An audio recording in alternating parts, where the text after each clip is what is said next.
یو سیکولر د یو خلقي او پرچمي د یو غلام او مزدور په اړه د احترام تلقین کوي، نن څنګه دا جرأت کولی شي چې زموږ شهیدانو ته توهین کوي؟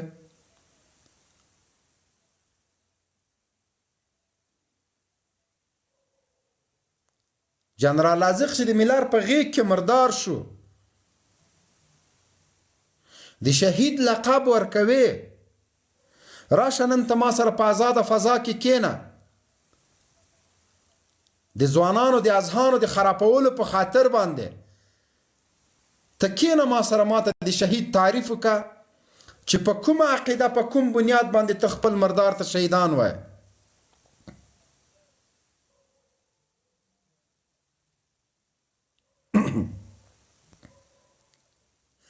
مونږ د وینې تویېدلو طرفدار نه یو، نن چاکې وهې اتڼونه کوي.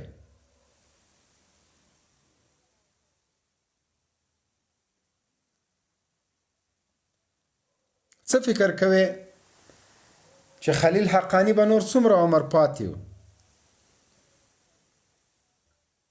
دغه د الله په دربار کې د شهادت د مقبولیت شاهدي ورکوي چې یو سړی د په اوداسه وي، مسجد ته د جماعت دپاره حاضریږي، مخکې تر دې چې دی لاړ شي خپل رب ته سجده ولګوي، د خوارجو لخوا په شهادت رسیږي، تیکه تیکه کیږي. خو نه له هیواد سره دښمني و نه له هیوادوالو سره.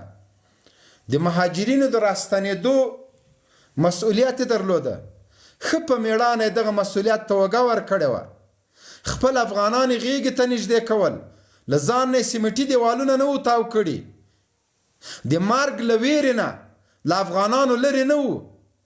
دی به چې کله هم خپل وزارت ته راته خپلو ملګرو سره به دا خبره کوله چې افغانان ما سره له ملاقات نه مه منې کوئ. د دروازې د هر افغان دپاره خلاصې وې او دغه شي خوند ورکوه چې له خپلو افغانانو سره روغبړو کې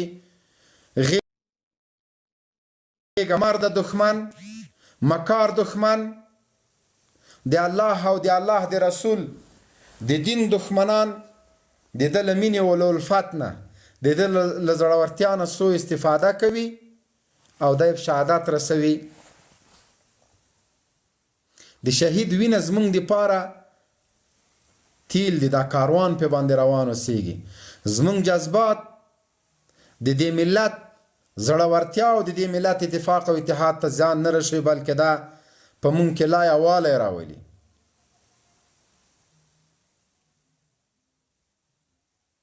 بیا هم درته وایم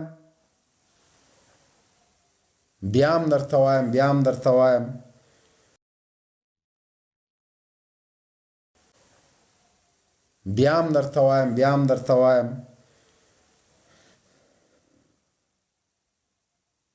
چې له چا نه د احترام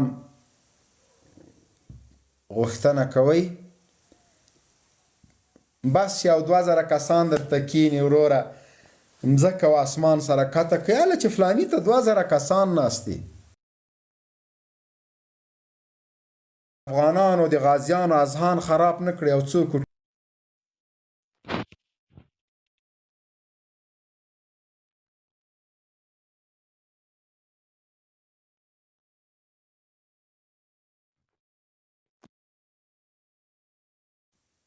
د ډم د احترام دپاره ما ته وایي سندرغاړی هنرمند ته ډم مه وایه.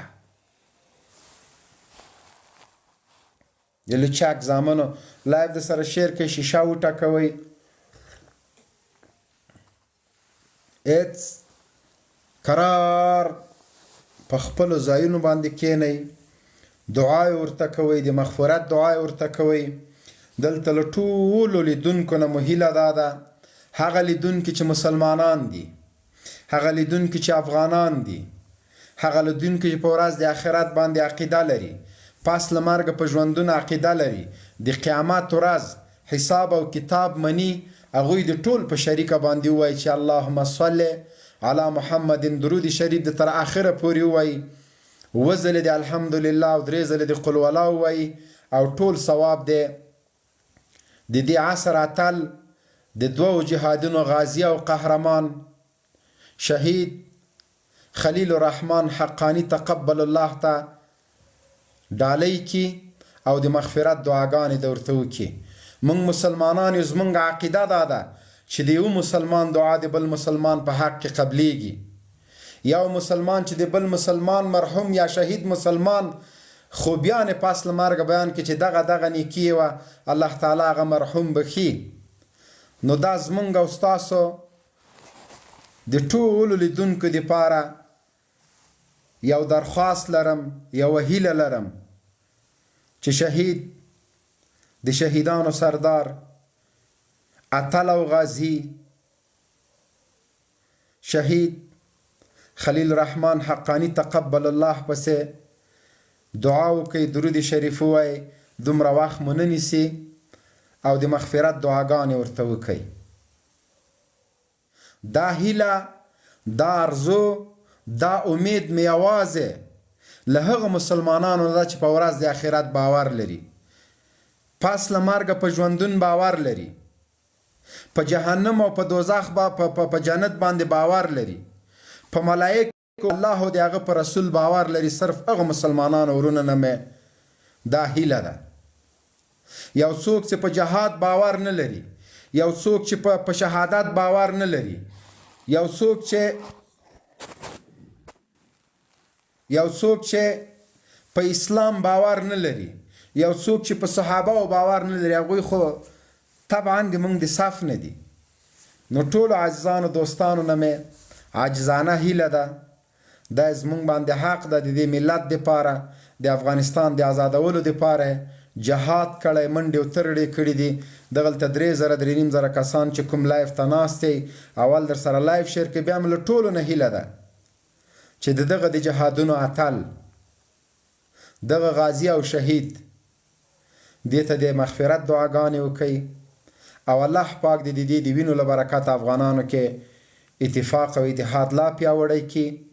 نن به کمونستان، نن به خلقیان، نن به د سیکولریزم د منبر، نن به د کمونیزم د منبر په بچیانو او په لمسیانو باندې اختر وي. البته مونږ په شهادت افتخار کوو، مونږ په شهادت باندې ویاړ کوو. له همدغه سټیج نه د شهید خلیل الرحمن حقانی تقبل الله شهادت د هغه ټولو کورنۍ ته تبریکي وایم او الله پاک دې په افغانانو کې د جهاد ولوله نه ورکوي. الله پاک دې په افغانانو کې د جهاد او د قربانۍ ولوله نه ورکوي. د دې وینې، د دې شهادت زموږ دپاره افتخار ده.